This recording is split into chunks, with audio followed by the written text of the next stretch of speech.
Good morning. Welcome to, what are we now, day 3 of the conference. Super excited to start this day off with you all. So as you know now, my name's Emerald, head of a small open source intelligence company in Australia called OSINT Combine. So that also explains my accent, so apologies for if you have difficulties understanding me. But yeah, from Australia, the accent's Australian. You've all seen this disclaimer, right? Yeah, beautiful. We don't need to labour those points there. So before I get started on our topic today, a little bit more about us, or me, the company, who we are. So we started in 2018, veteran-operated company. The CEO is ex-military. We basically had a vision, and we all really care about that vision, and that's essentially to make the world a safer place and basically uplifting OSINT capability across, all communities where OSINT is applicable. And we really put our money where our mouth is, and so a lot of what we do is structured around profit for purpose. So we try and provide a lot of support to not-for-profits in the counter-human trafficking space and the child protection space as well. So basically, in a nutshell, selling services and software to support that other volunteer work. Okay, defining OSINT. So let's just start off by making sure that our definition of OSINT in Australia is the same as your definition of OSINT here. When we talk about OSINT, we're basically talking about the intelligence that's derived from the collection and analysis of legally and ethically obtained publicly available information. Now, I reckon the legally and ethically obtained is incredibly important here because let's face it, when you're out there on the web, you come across, some sort of data repository, the provider or the website doesn't always tell you where that data's come from, right? Like it might have come from, some sort of a hack. It might have been obtained illegally without the consent of the data owner. So it's really, really important when we're conducting our practice that we're paying really careful attention to the origin of the information that we're looking at. Now, OSINT as well, the really important thing to note, it's a process. So it's not just, capturing information that's out there on the internet and going, fantastic, here we've got a product. It's a continual process. So you're collecting that information, you're analysing that information, you're interpreting that information, accounting for any biases that you might have and apply to that information during that process. And then you're processing that information into a report that is tailored to your end client. Now, what sort of resources are we talking about when we talk about OSINT? We're talking about, media, but also print. Anyone remember hard copy newspapers? That can be considered OSINT.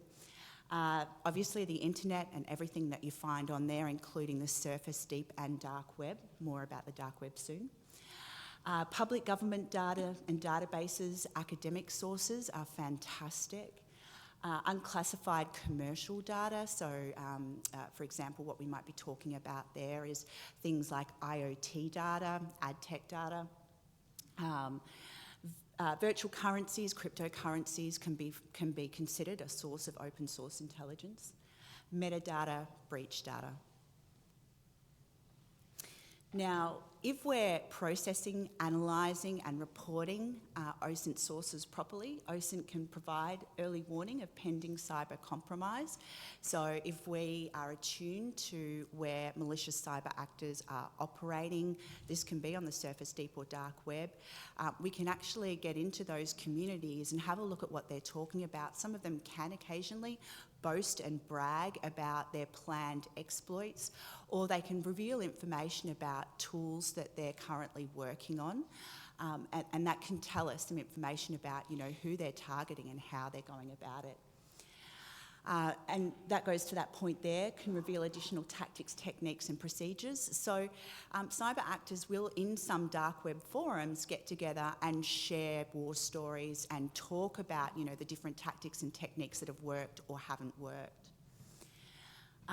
It can assist in understanding and profiling attackers, including their motives and capability. Assist in understanding impact and remediation. That's one of my favourites. So what I am called on to do a lot is to scan the surface, deep and dark web for any evidence that a particular entity might have been breached. So is there data from that entity anywhere that has not been authorised for release? So it might have been, hacked and uploaded. It might have been leaked by a malicious insider. It might have been inadvertently posted online. So maybe an employee has said a little bit too much in a forum. And it can assist in attribution is also a really big one. Okay, so let's get started. So we're sort of breaking this presentation up into, now that we've sort of given an overview of what we consider to be OSINT and we're all on the same page, breaking this presentation up into, I guess, cookies and then dark web.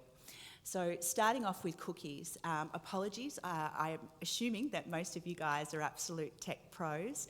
A disclaimer here, I am not a technical cybersecurity expert, I'm an intelligence analyst. I've spent decades working in government intelligence, so that's my expertise and that's my background. But for those of you out there who aren't cyber experts, we'll just quickly go over the basics. So again, we're all on the same page and have the same understanding. HTTP protocol enabling the exchange of data between a client and server was initially stateless, right? So this means that the request between, the request and response between a client and server contained no information about prior exchanges. So a session was created to generate a temporary and interactive exchange of information. To maintain a session between a client and server, a cookie was used to hold session information. Server packages contain the session key for a particular client in a cookie and sends it to the client's browser. So that's just an example there of a Facebook cookie. So, flavours of persistent and connectivity, going with the whole cookie theme here. Cookies can be persistent and non-persistent. So, persistent, a couple of features or characteristics there, retained beyond a single session and stored on the client's computer. Non-persistent, meaning session cookies that exist only for the duration of a session, and these can be stored in RAM and then destroyed. Cookies can be first and third party, so first party associated with the domain the client connects to and ensures service efficiency. Third party associated with data aggregators, and these are quite often used to track users across multiple platforms and domains. So within, I guess, the sphere of cookies, we're talking about lots of different things here. Why cookies can be a good thing. So thanks to cookie sessions, a website or ad delivery service can basically authenticate a user's identity. So every time you want to move to different areas of a website, you don't have to log in again. We can monitor user behaviour to present them with new content that they might like. Really good for ads and ad companies. Autofill personal information, saves you time, and track items in shopping carts. So altogether, these activities are really intended, and what these sorts of cookies are really intended to do, speed up your activities, transactions, and really streamline your user experience, so make everything really faster and way easier for you. Why cookies can be a bad thing. So malicious actors can hijack, forge, alter, do all sorts of stuff to a cookie, right? And when they, act maliciously or use cookies, we can refer to this as cookie theft, cookie poisoning, or when a cookie session is stolen, this can lead to session hijacking. There are lots of others that I haven't thrown in there as well. Multiple vectors for this activity. They can include cross-site scripting, session sniffing, reverse proxy phishing. The thing that I really want to draw out here is that, so there's lots of different ways of maliciously using cookies, and there are tools, importantly, that can automate many of these activities, and these tools essentially lower the barrier of entry for cookie theft and these sorts of attacks. Something to remember though, the cookies aren't really the problem, right? So it's the actor, not the cookie. So once a malicious actor has hijacked, forged, altered or manipulated a session cookie, what they'll usually do is steal an identity, steal money, facilitate further malware-based activity, facilitate DDoS attacks, provide access to additional systems. So this is happening absolutely. A really good example of this is the EA Games. Hands up, who's heard of the EA Games hack? Yeah, beautiful. Okay, handful of people. That's perfect. This one's a really good example of cookie hijacking because the group that claimed responsibility for the attack essentially came forward and said, yeah, so how we went about this whole thing was we basically, stole or purchased on the dark web some stolen authentication cookies, basically used these to gain access to a Slack channel used by EA. Once we were in there, we pretended that we'd essentially lost our phone, requested the multi-factor authentication token, and bang, we were away. I guess there's more recent examples too. Beyond Trust, anyone remember those? That breach 2023, yeah, another example, beautiful. What drives consumer demand? So stolen credentials can also facilitate things like identity theft, financial theft. So why are we bothering with cookies, right? Like why, when you can already, conduct these type of attacks using other perhaps easier methodologies and means, why would you go to all the trouble of, trying to steal a cookie? So the real reason is because cookies bypass multi-factor authentication, right? So everyone's familiar with multi-factor authentication requiring 2 proofs of identity to gain access. Yep, beautiful. And this is becoming more and more commonly used. I'm not sure if any of you guys read Okta's report at the start of the pandemic back in 2020, but essentially they said that during the initial stages of the pandemic, they saw an 80% uptake in multi-factor authentication. So it's definitely become more and more commonly used during the pandemic and post-pandemic. So stealing authentication cookies essentially circumvents multi-factor authentication by serving as a form of persistent authentication. So what we're going to do here is we're going to have a little bit of a look at a freely available open source tool that essentially conducts this type of attack for you. It completely automates it. It was basically created by someone in the security community. You guys might have even seen it before, used it, heard of the creator. Essentially, he just wanted to highlight, some of the risks out there and what some of these malicious actors can do. Evil Jinx, essentially what it does is it creates a man-in-the-middle reverse proxy attack.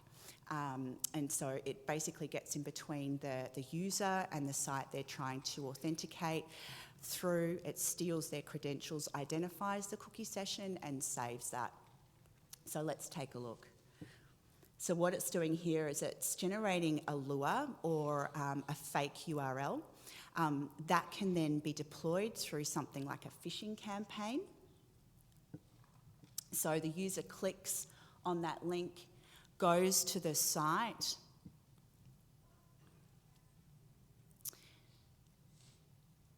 they're entering in their credentials,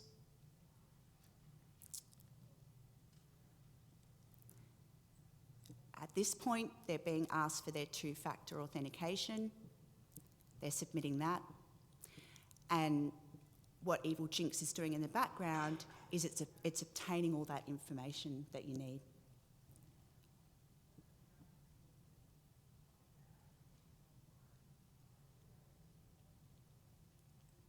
So you can see all of that data has then been captured automatically by the tool.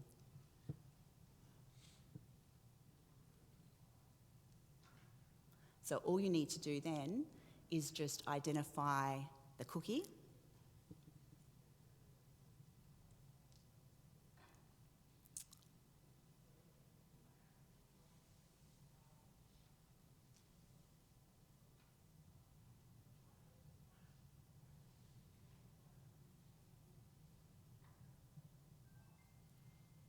and we're just going to pop that cookie in using an add-on.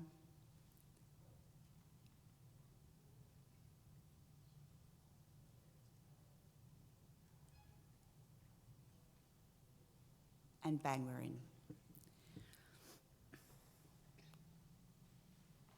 So, OSINT for identity threat detection, introducing the dark web. So we're going to kind of now that we've talked about cookies, cookie theft, and the danger that poses to multi-factor authentication, we're now going to sort of talk about the dark web. And this is really important because I guess this is where a lot of these tools and techniques are discussed, are developed, and where cookies are sold for malicious actors to then use. So cybercrime, basically as old as the internet itself, right? The dark web plays a really significant role in cybercrime because it really helps cybercriminals marketise their products. But what is it? So let's do just a really brief explanation. In summary, I like to tell people that the dark web is essentially a part of the internet that you need special software to access. So to operate on the dark web, to gain entry to the dark web, all you need to do is download a piece of software, install it, launch it, off you go, you're in. And usually that software is free and publicly available. Now, there are different types of dark nets that comprise the dark web. The most popular by far is Tor. Hands up if you've used Tor, heard of Tor. Yeah, beautiful, okay. It's really important to note here that, and I've actually met the founder and creator of Tor, that Tor wasn't originally intended to create a environment where cybercrime could be rampant and cyber criminals could really marketise their wares. It was created to provide users around the world that may not have access to a free internet with access to a free internet. But cyber criminals have definitely cottoned on and are definitely using it for their own purposes. Essentially, it's anonymous. It's a proxy network. Data is stored through volunteer relays, and you can access hidden services through a .onion URL. Anyone had experience on I2P? Heard of I2P? Yeah, okay, a couple of people. Again, anonymous peer-to-peer network. It uses something called garlic routing with unidirectional tunnels. What this means essentially is that it can be a lot slower than Tor, which is already much slower than your regular internet. Freenet, anyone here use Freenet? No one. So again, it's anonymous, a data publishing network. Users essentially share portions of their bandwidth with the network, and again, peer-to-peer. Lokinet, anyone? No. It's another one, decentralised internet overlay network, very similar to Tor, and used in a very similar way, with just a different URL extension, essentially. Okay, so we've got lots of different dark nets comprising the dark web. Before you download, install, have a look around, do research, security-related research, some things to consider and things to remember. First of all, make sure that your employer, your organisation, the person that you're conducting these activities on behalf of, is fully aware of what you're doing and has basically approved them, because the dark web can come with a variety of security issues, right? So it's full of cyber criminals, first of all. Full of scams, full of phishing. There's no buyers advocacy groups, no buyers protection whatsoever. So if you buy something on a dark web marketplace and the product's not delivered to your door, there's no redress. So don't buy anything is a really good tip, really good place to start. Again, because it's full of hackers and cyber criminals, anyone sends you a file on the dark web, don't click on it, don't open it. Don't do anything with it. Also, because of the nature, because it's completely anonymous and provides an anonymous environment, it's not just cyber criminals. We're talking about some really disturbing content that's on there, particularly in the child protection space. So make sure that you know where your red lines are, what sort of content you're willing to be exposed to before you start. And then, I guess, measure your mental health as you're on there accordingly. Legal considerations. Now, I get asked this question a lot. Is the dark web, okay, it's full of cyber criminals, it's being used for these malicious purposes, is it legal? Well, yeah, it is legal. It's the activities that are conducted on the dark web that are illegal. So yeah, just be absolutely careful about every single thing you do. It's a really great idea if you're proposing to do dark web research, that you come up with a bit of a risk mitigation plan or strategy with your approver. Okay, researching cookie sales on the dark web, one of my favourite pastimes. So when I'm doing this, what I love to do is I love using user directories, and there's tons of really good ones. Most of the examples I'm going to show you, I should mention, are using the Tor network, because that's by far the most popular. That's where most of our cyber criminals are operating and hanging out and exchanging the sorts of information that we really want to know about.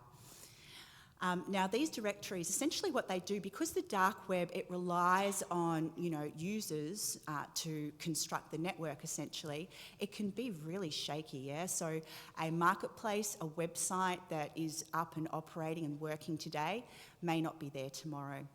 So what these user directories do, and why I really like them, is it will tell you at a glance, and these are updated regularly, yeah, every 24 hours, it'll tell you at a glance whether a particular marketplace or website is currently up and working.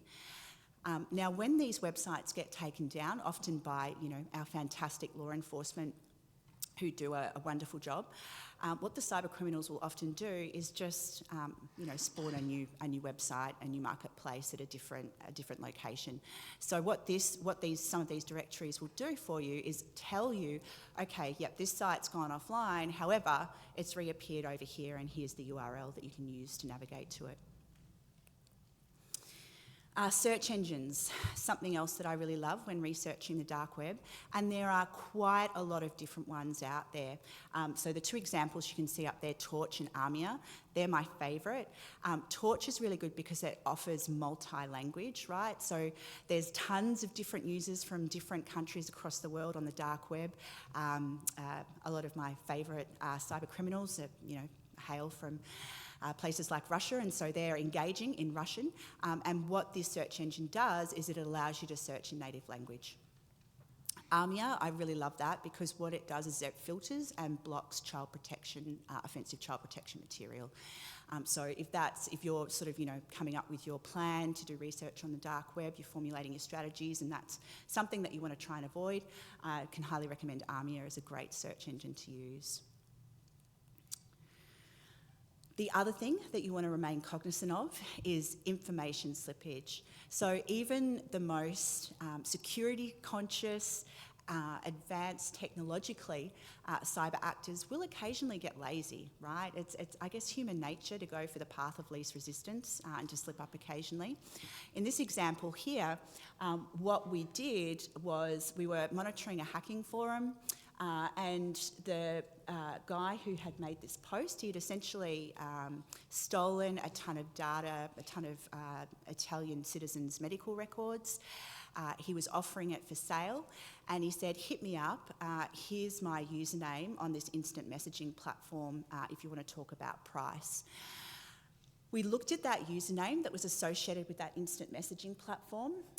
We found a Skype user under that username, and that username was quite distinctive too. It was quite unique, and so we only had, the couple of hits for that username.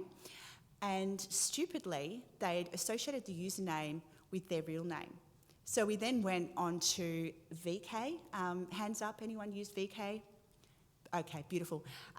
VK is essentially called, it's an acronym for vKontakt, which is the Russian equivalent of Facebook. So we went on there, plugged in the name, and we got back this guy's profile. So we got back a photo of him, we got back where he lived, what city in Russia he lived in, what his previous employment was. He'd posted a ton of photos of, friends and associates, of places that he'd travelled to. So, this for us is ample information to potentially pass on to law enforcement. So remain alert, remain attuned to information slippage at all times. So let's take a little bit of a look at what the dark web looks like. So we're actually on the dark web here. We're using Tor. So this is what the Tor wiki or those directory listing sites actually look like. So you can clearly see that there are a large number of them.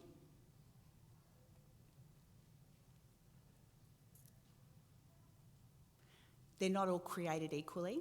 And again, even these sites, the service, connectivity, it can be a bit hit and miss. So it's fantastic that there are so many, because when one's offline and not operating, you can just go to an alternative.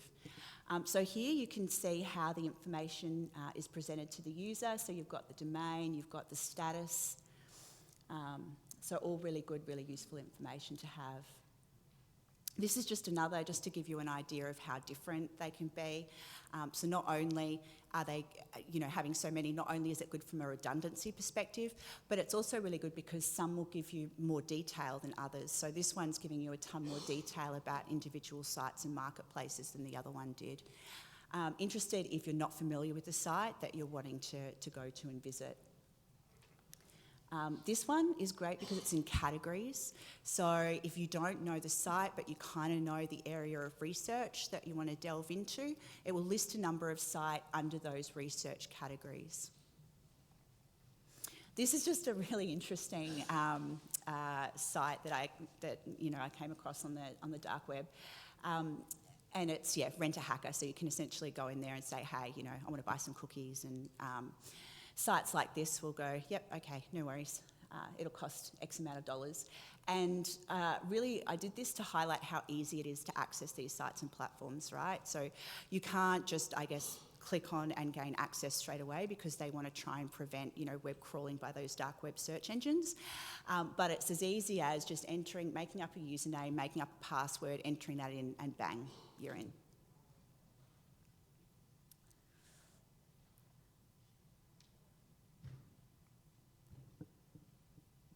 So just having a bit of a look at some of the forums and sites there, just giving you a bit of a flavour for what you can find. What we're actually looking at here is a ton of breach data from Ferrari.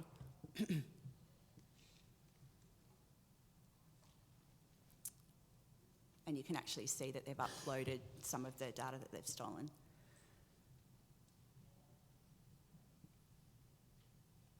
And you'll notice too in that example there that the language was other than English. So this is where, knowing your tools, knowing your resources that are available is really handy, because you can use a tool that has inbuilt translation features for you. Okay, ARMIA. As simple as cookie and sales. So people familiar with sort of Boolean search on Google? Everyone does that. Your Boolean operators and site, semicolon, searching for information that's restricted to a site. A lot of those operators will work on dark web search engines like ARMIA. So it's as simple as doing that. Straight away we've got hits. You can see a number of them there. So proof, yep, dark web cookie sales, they're definitely happening. We've got evidence of them here. And what we're doing with this as well is just showing you a couple of different search engines, just so you can sort of see what they look like, get a sense of how much information you can get just based off the search results without having to click into a site. An example of a site, advertising cookies.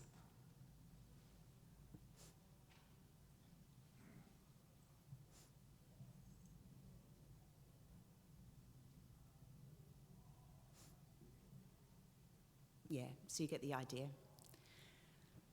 All right, so dark web is really, really useful. It's demonstrating to us, proving to us that malicious actors are selling cookies. There are tools that can automate, the malicious use of cookies against users. So this is a problem, this is a threat to multi-factor authentication. This is the current state of play. How do we see this tracking in the future? So, yes, it's happening. Yes, it's an issue. But our research indicates, and we've conducted these searches, we didn't just do a one-off search, we conducted these searches routinely over a period of time. And what that exercise demonstrated to us was, look, it's consistently happening, it's consistently available, it is relatively easy to find if you know how to navigate the dark web. However, it's still quite niche. So it's not on every marketplace and web forum. It's not the most prolific, malicious, tool and technique that's being discussed, that's being advertised out there. However, that might be because sales are underreported. So it might be that, a lot of malicious actors are going to your rent a hacker type service and saying to those guys, hey, we're only interested in cookies here for the following reason. We know that the client uses multi-factor authentication, so can you help us out there? All right. So this is kind of a little bit random, but it does have an impact on cookies, right? So the impact of GDPR on cookies or general data protection regulations, it does have an impact, right? And the GDPR does directly reference cookies, and it states that cookies, insofar as they are used to identify users, qualify as personal data and are therefore subject to GDPR. And there's also an e-privacy directive which supplements the GDPR. And to be compliant with this directive, when using cookies, you've got to receive users' consent, provide accurate information about the data that each cookie tracks, allow users to access the service even if they refuse those tracking cookies, and make it easy for users to withdraw their consent even if they initially give it. So what's this meant? A proliferation, as we're all aware, of cookie consent pop-ups. They're absolutely everywhere. And this means that a lot of providers, a lot of online services are talking about phasing out cookies. So Google being a great example, phasing out third-party cookies throughout 2024. So could this potentially lead to a proliferation of less secure first-party cookies to replace, third-party cookies or replace, some of those cookie uses that are no longer available? Cookie-enabled account hijacking. So it's definitely, to summarise our overall learning from today, yeah, it's happening. We've seen it. We've watched demonstrations. Cookies are sold in the dark web. We've watched, demonstrations of how, cookies can be armed or how they can be used in malicious cyber attacks. There are freely available, publicly available tools that automate a lot of the manual processes that more sophisticated actors would go through in order to conduct these attacks. And this is really lowering the barrier to entry, right? So I'm not a technical expert by any means, but I was able to use that tool and I was able to simulate one of those activities. So if I can do it, certainly less sophisticated cyber actors, malicious cyber actors are going to be able to do it too. So protect against phishing measures, just some really important points: email gateways, better filtering, implement rigorous conditional access policies like device management, really important. Use automated network monitoring. I'm sure most of you are already doing that. Using robust authentication solutions such as FIDO2, and this is our big, pitch to you: the utility, the use of OSINT. Use OSINT to identify threat intelligence, right? So, the OSINT story and the OSINT takeaway from today is that it allowed us to really assess the breadth and extent of the threat that cookie sales poses to two-factor authentication, right? We were able to go into the deep web. We were able to, really sort of sound out the environment, and we found from that research and those activities that, yep, it's happening. I can say, hand on heart, that, there is a market, it's being marketised, it is happening. However, it's not, the most popular form of compromise out there. It's not incredibly pervasive. So if we're trying to come up with a risk framework for all of those risks to our systems and technologies out there, this one will probably sit somewhere in the middle there, right? Because it's not terribly common, but it is a threat, and it is targeting MFA. So, what can we apply? What have we learned today? What can you do in a timeline walking away from this? Well, if you're interested, you can develop an OSINT strategy for cyber defence. Talk to your colleagues and co-workers. Talk to your superiors about what that might look like, what's needed, how it can best be used to facilitate threat intelligence gathering. Focus on tactical and strategic applications. So OSINT is really good at, in this example here, we did some tactical reconnaissance work, right? We wanted to get a sense of just how acute this threat was, how pervasive it was on the dark web. But OSINT can also be used to give us a sense of, where malicious technologies are going, how they're evolving, and from those indicators, we can then use that information to inform strategic assessments about where malicious technology is headed and how we need to position ourselves defensively. Within 90 days, transition from strategy to integrated program plans. Now, I highly recommend that, it's not just about sort of giving everyone internet access, saying, yep, no worries, jump on the dark web, do what you want. It's really great to just, have a bit of policy around it, have some user agreements, because the dark web, can be quite a dangerous place to conduct research in. Along with those policies, education and training is also really important, so that's where OSINT researchers like us can come in as a really good resource. System and infrastructure requirements, so not all systems will be able to access the dark web, or will be able to provide you with the access requirements that you need in order to simulate, malicious activities. And then generate clear and ethical guidelines. So remember, I said right at the start of this presentation that it's really important that, we set ourselves some clear ethical parameters and markers for the information that we're collecting and how we use that information, making sure that at all times, we're abiding by laws regardless of where we're operating, and that we're also respecting, users' rights to privacy. Any questions? Hi, my name is Alex. I'm an IT engineer at Google, but I have an interest in cybersecurity. My question is, you've mentioned how phishing is like the main vector of attack for this. Are there any other like secondary vectors of attack for this? Yeah, I believe there are. Injecting in websites and things like that have also been reported as being used, yeah.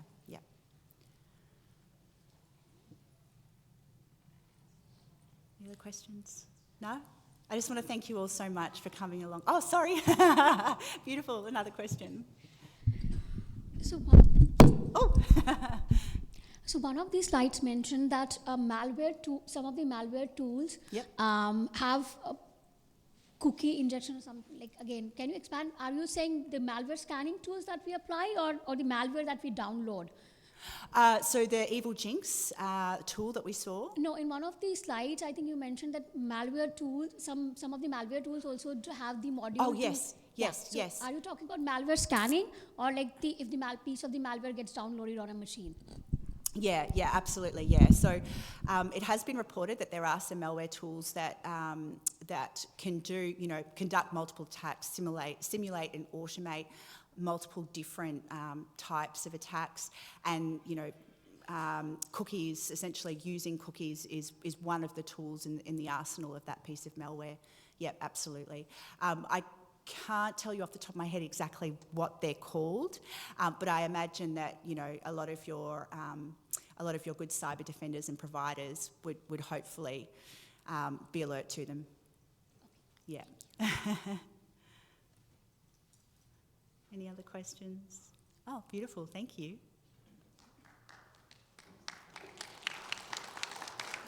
Oh, thanks so much, guys. Thank you. Yeah, hello. From the user perspective, what can the user do to, let's say, to avoid the cookie hijacking in terms of, besides all the technological controls that we can apply? Yeah, look, it's a great question. As an individual user, I guess there's not a hell of a lot, to be honest. The best protections, I guess, are more at the enterprise level. So I guess just remain alert, remain attuned. Hope that if you are using two-factor authentication, that a lot of your security team are aware of some of these potential, exploits or ways of getting around it, and that they're, implementing email gateways, filtering, that they're using automated network monitoring, etc. Thank you so much, everyone. Have a fantastic day and enjoy the rest of the conference.